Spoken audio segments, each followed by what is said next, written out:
السلام علیکم ورحمۃ اللہ وبرکاتہ۔ جی ہاں محترم ناظرین، آج کی اس خوبصورت سی نشست میں آپ تمام دیکھنے سننے والوں کو خوش آمدید کہتے ہیں۔ آج کی اس نشست میں ہم قربانی کے کچھ مسائل ڈسکس کریں گے، اور مسائل کو ڈسکس کرنے کے لیے ہمارے ساتھ موجود ہیں جناب حضرت علامہ مولانا مفتی ڈاکٹر پروفیسر اسد محمود خان قادری صاحب۔ سر السلام علیکم ورحمۃ اللہ وبرکاتہ۔ وعلیکم السلام ورحمۃ اللہ وبرکاتہ۔ مفتی صاحب، سب سے پہلے بتائیے گا کہ قربانی کن لوگوں پر واجب ہے؟ جی، آپ نے بہت ہی عمدہ سوال کیا۔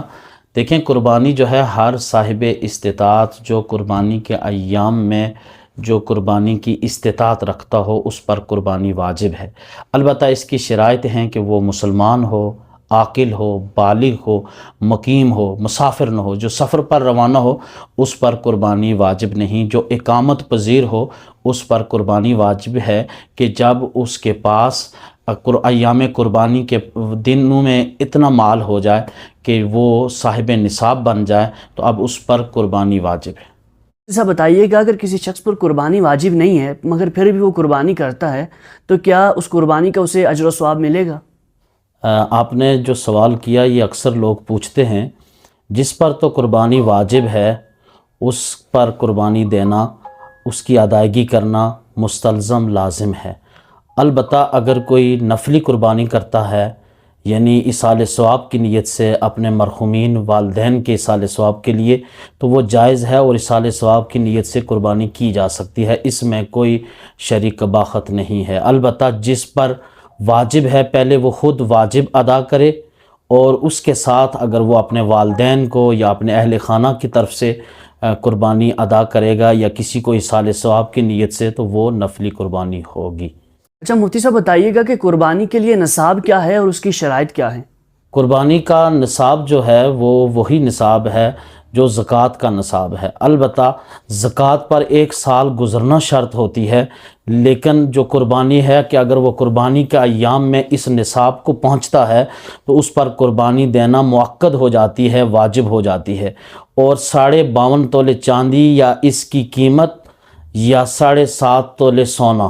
اب کیونکہ سونا اور چاندی دو بڑی الگ دھاتیں ہیں اور ان میں بڑا فرق ہے، اس اعتبار سے اس وقت جو معیار قدر بنائی جائے گی وہ چاندی کو بنایا جائے گا۔ اگر کسی کے پاس 3.5 لاکھ اس کی ضروریات اور حاجات اصلیہ اس پر قرض نہ ہو، اس کے علاوہ اگر اس کے پاس اتنی رقم ہو تو اس پر قربانی دینا واجب ہو جاتی ہے۔ مفتی صاحب، اگر قربانی کا جانور خریدنے کے بعد اگر وہ بھاگ جاتا ہے تو پھر اس کے لیے کیا حکم ہے؟ دیکھیں، یہ جو آپ نے سوال پوچھا ہے اس کی 2 صورتیں ہیں کہ اگر کوئی غنی ہے اور اس نے جانور خریدا اور وہ بھاگ جاتا ہے، اب اس پر لازم ہے وہ ملتا نہیں تو وہ قربانی کا نیا جانور خرید کر اس کو قربانی کرے۔ البتہ دوسرا فرد ہے جو فقیر ہے اور اس نے کوئی نظر مانی ہے، اور جب اس نے کوئی منت مانی ہے قربانی کے اعتبار سے یا کسی اور صورت میں، اب جانور خریدا وہ بھاگ گیا یا گم ہو گیا اور اسے کچھ دن نہیں ملا، اور اب اس نے دوسرا جانور خرید لیا، اب کچھ دنوں کے بعد وہ جانور اسے مل جاتا ہے، تو اب اس پر لازم ہے کہ وہ دونوں جانوروں کی قربانی کرے، کیونکہ اس نے اپنی نظر کو معین کیا تھا۔ جب پہلی معین کی تو وہ گم ہوگی، اب دوبارہ اسے مل گئی، اور اسی طرح جب اس نے دوسرا جانور لے لیا کہ تاکہ یہ منت اپنی پوری کروں، تو اب اسے دونوں جانور ذبح کرنے ہوں گے۔ لیکن اگر غنی کا جانور گم ہو جائے اور اس نے کوئی منت نہیں مانی، اب اس کو یہ اختیار ہے کہ وہ پہلے جانور کو قربانی دے یا بعد میں جو لیا ہے اس کو قربانی دے۔ یہ 2 صورتیں ہیں۔ مفتی صاحب بتائیے گا کہ اگر قربانی کا جانور مر جائے یا وہ بیمار ہو جائے تو کیا قربانی ادا ہو جائے گی؟ دیکھیں کہ اگر قربانی کا جانور مر جاتا ہے تو اس کا متبادل جانور لے کر اسے دوبارہ قربانی کرنی ہوگی۔ اب اس کی قربانی ادا نہیں ہوگی، ادا تب ہی ہوگی کہ جب وہ دوبارہ جانور لے کر دوبارہ ایام النحر کے اندر وہ ذبح کرے۔ اور دوسرا سوال جو آپ نے پوچھا کہ اگر وہ بیمار ہو جائے، اگر اتنا بیمار ہو جائے جس سے وہ نحیف، مزمحل، کمزور ہو جائے اور وہ قربان گاہ تک نہیں چل سکتا ہو اور اس کی کمزوری سامنے ہو، ظاہر ہو، تو اس صورت میں ایسے جانور کی قربانی نہیں ہوگی، اور فقہا نے بعض اعتبار سے اگر کی بھی جائے تو اسے مکروہ قرار دیا، لہٰذا کیونکہ حدیث پاک کے الفاظ ہیں سمنوا ضحایاکم، کہ موٹی اور فربا چیز کو اللہ کی راہ میں اپنی قربانی کو ادا کیا کرو۔ تو اس اعتبار سے کمزور اور جو بالکل مزمحل نحیف جانور ہے، ایسے جانور کی قربانی نہیں لگ سکتی۔ اچھا مفتی صاحب بتائیے گا کہ قربانی کے جانور میں ایسے کون کون سے عیب ہوتے ہیں جن کی وجہ سے قربانی نہیں ہو سکتی؟ جی آپ نے بہت ہی عمدہ سوال کیا، اور اس کی ضرورت بھی ہے کہ وہ جانور جن کے اندر عیوب ظاہر ہوں اور اس سبب سے اگر وہ زیادہ ہوں تو قربانی نہیں لگ سکتی۔ جیسے کوئی جانور کانا ہو، اس کی ایک آنکھ ماری ہوئی ہو، یا ایسی بھینس یا ایسی گائے جس کے 4 تھنوں میں 2 تھن جو ہے اس کے خشک ہوئے ہوں یا زخمی ہوں، جو اس کے اندر ظاہر نقص زیادہ ہے۔ البتہ اگر 1 تھن اس کا خشک ہو جائے تو اس صورت میں قربانی ہو سکتی ہے، لیکن جب 2 تھن اس جانور، اس گائے اور بھینس کے خشک ہو جائیں تو قربانی نہیں لگ سکتی۔ اسی طرح اگر جانور کی دم تہائی حصے سے زیادہ 2/3 کٹی ہو تو اس صورت میں بھی جانور کی قربانی نہیں لگ سکے گی۔ اسی طرح جو اس کا سینگ ہے کہ اس کا جو نمایاں حسن ہے وہ معیوب نظر آ رہا ہو اور اس کا تہائی حصہ سے زائد سینگ ٹوٹ جائے تو ایسے جانور کی بھی قربانی نہیں لگ سکتی۔ اور اسی طرح جلالہ جانور جو گندگی کھانے کا عادی ہو، البتہ اس کے لیے یہ ہے کہ اس کو کسی قلعے پر باندھ دیا جائے 15-20 دن، اور ان دنوں میں اگر وہ اس بری عادت سے محفوظ ہو جاتا ہے تو اس کی قربانی ہو جائے گی، لیکن فقہا نے اس کو مکروہ قربانی قرار دی ہے۔ اسی طرح جانور کے جو عیوب، اگر اس کی دم تہائی حصے سے زیادہ کٹ جائے تو اس صورت میں بھی وہ قربانی نہیں لگ سکتا۔ یعنی جو قربانی کے جانور میں اس کے حسن کو معیوب بنا لے اور ظاہراً اس کا حسن ماند پڑ رہا ہو تو ایسے جانور کو قربانی نہیں کرنا چاہیے۔ اسی طرح ایسا لنگڑا جانور، اگر اس کی ایک ٹانگ لنگڑی ہے جس کے لیے اس کا چلنا دشوار ہے تو اس جانور کی بھی قربانی نہیں لگ سکتی۔ یہ وہ عیوب ظاہریہ ہیں جن کی وجہ سے وہ جانور قربانی نہیں دیا جا سکتا۔ اچھا مفتی صاحب بتائیے گا کہ کیا ایک جانور میں مختلف لوگ حصہ ڈال سکتے ہیں؟ تو یہ بتائیے گا کہ وہ کون کون سے جانور ہیں جن میں لوگ حصہ ڈال سکتے ہیں؟ جی دیکھیں کہ بکری، بکرا، دمبا، بھیڑ، مینڈا، لیلا جس کو ہم عرف میں کہتے ہیں، یہ ایک ہی فرض کی طرف سے ادا ہوگا۔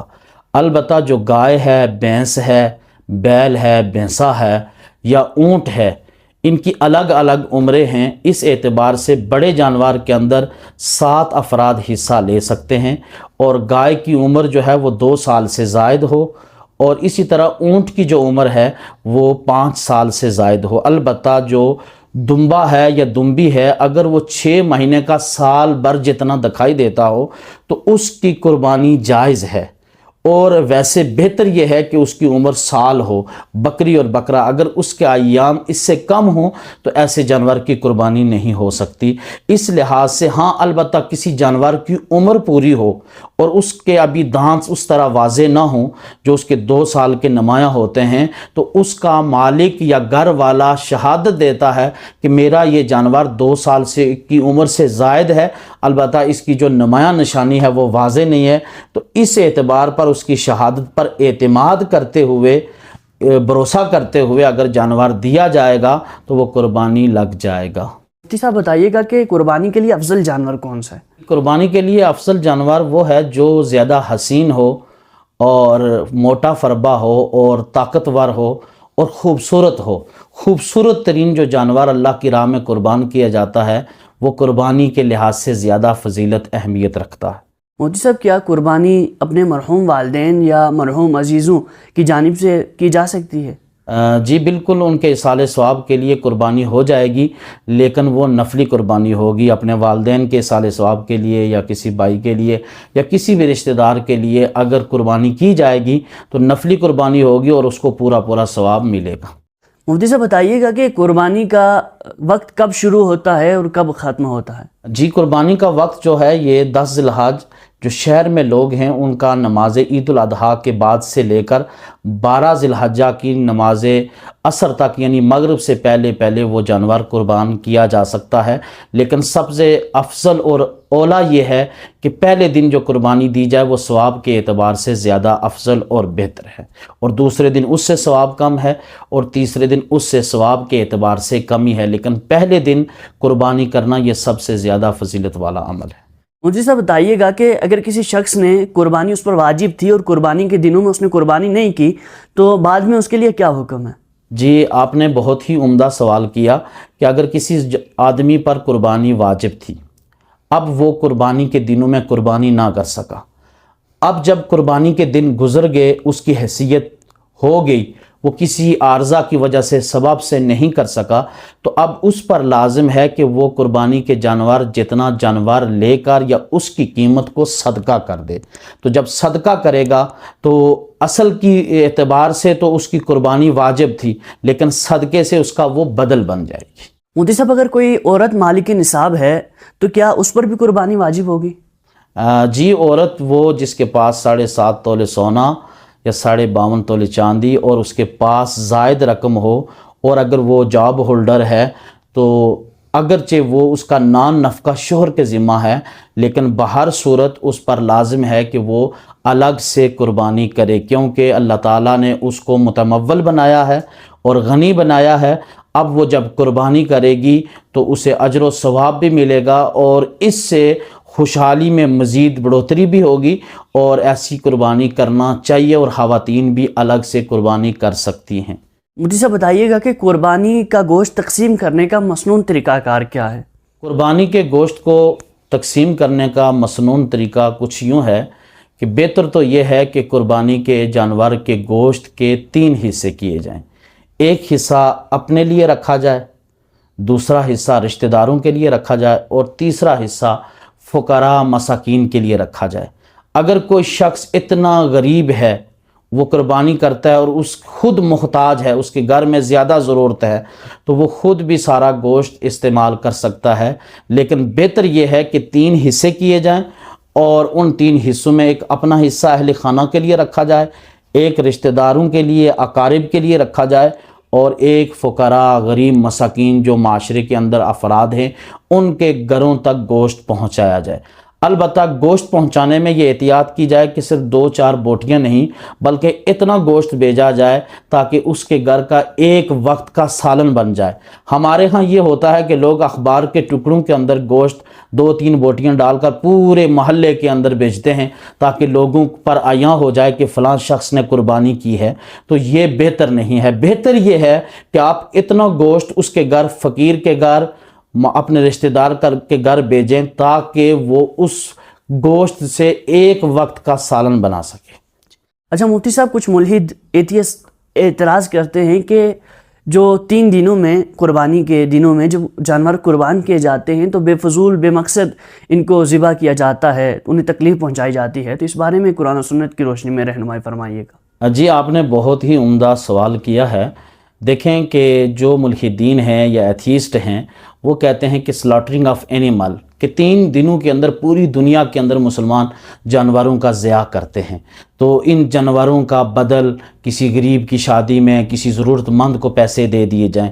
دیکھیں یہ اللہ کا حکم ہے اور اس حکم کی اتباع امت محمدیہ پر لازم ہے، بلکہ حضور صلی اللہ علیہ وسلم سے صحابہ کرام رضوان اللہ علیہم اجمعین نے دریافت فرمایا ما ہذہ الاضاحی، یہ قربانیاں کیا ہیں؟ تو حضور رسالت مآب صلی اللہ علیہ وسلم نے فرمایا سنت ابیکم ابراہیم علیہ السلام، یہ تمہارے باپ ابراہیم علیہ السلام کی سنت ہے، اور اللہ کریم نے اس سنت ابراہیمی کو امت محمدیہ میں جاری رکھا اور قیامت تک اس کو شاعر میں شامل فرمایا کہ قربانیاں جو ہیں یہ شاعر اللہ میں شامل ہیں۔ تو اس اعتبار سے یہ سلاٹرنگ آف اینیمل نہیں ہے، بلکہ اس کے ساتھ بڑے ہی معاشی فوائد جڑے ہوئے ہیں کہ جو جانور پالتا ہے، اس کی خدمت کرتا ہے، وہ اس کو فروخت کرتا ہے، جن گاڑیوں پر اسے لے جایا جاتا ہے، لایا جاتا ہے، ان لوگوں کے گھروں میں ان کا چولہا جلتا ہے۔ تو اس آمد و رفت سے، اس جانور کو پالنے سے معاشرے کی جو اکنامی ڈیولپ ہوتی ہے، معیشت ڈیولپ ہوتی ہے، اور یہ ضیاع نہیں ہے، یہ بلکہ اللہ کے حکم کی اتباع ہے۔ یعنی بندہ اپنی مرضی کو فنا کر کے حکم ربی کے سائے تلے جب زندگی گزارتا ہے تو وہ اللہ کے ہر حکم پر اپنی پوری توجہ سے ہر کام کو اللہ کے سپرد کرتے ہوئے اس کے حکم کی پوری اتباع کرتا ہے، بلکہ اپنا سب کچھ تن من دن فکر و خیال وہ اللہ کے حکم پر قربان کر دیتا ہے، اور یہی فلسفہ قربانی ہے۔ بلکہ اللہ کریم نے سورۃ الانعام کی آیہ نمبر 162 کے اندر یہ فرمایا کہ اے محبوب اعلان فرما دیں، قل ان صلاتی و نسکی و محیای و مماتی للہ رب العالمین، کہ اے محبوب اعلان فرما دیں کہ میری نماز، میری قربانی، میری زندگی اور میری موت اللہ کے لیے ہے، for the sake of almighty Allah ہے۔ یہ جانوروں کا 3 دنوں میں ضیاع نہیں ہے، بلکہ یہ اللہ کے حکم کی تعمیل ہے، اور سنت ابراہیمی کو قیامت تک زندہ کیا جائے گا۔ اب جو ملحدین یا ایتھیسٹ جو یہ کہتے ہیں کہ یہ جانوروں کا ضیاع ہے، یہ جانوروں کا نقصان ہے، یہ اللہ کے حکم، یہ جانوروں کو زندگی دینے والی بھی اللہ کی ذات ہے، اور اس حکم کی اتباع یہ اہل ایمان کا شیوا ہے۔ تو جی ہاں ناظرین، آج کے پروگرام میں اتنا ہی۔ اگر آپ کا بھی کوئی سوال ہے قربانی کے متعلق تو کمنٹ باکس میں آپ پوچھ سکتے ہیں، انشاءاللہ اسے بھی ہم اپنے پروگرام میں شامل کریں گے۔ مجھے اور مفتی صاحب کو دیجیے اجازت، پھر ملیں گے ایک نئے پروگرام کے ساتھ، تب تک کے لیے اللہ حافظ۔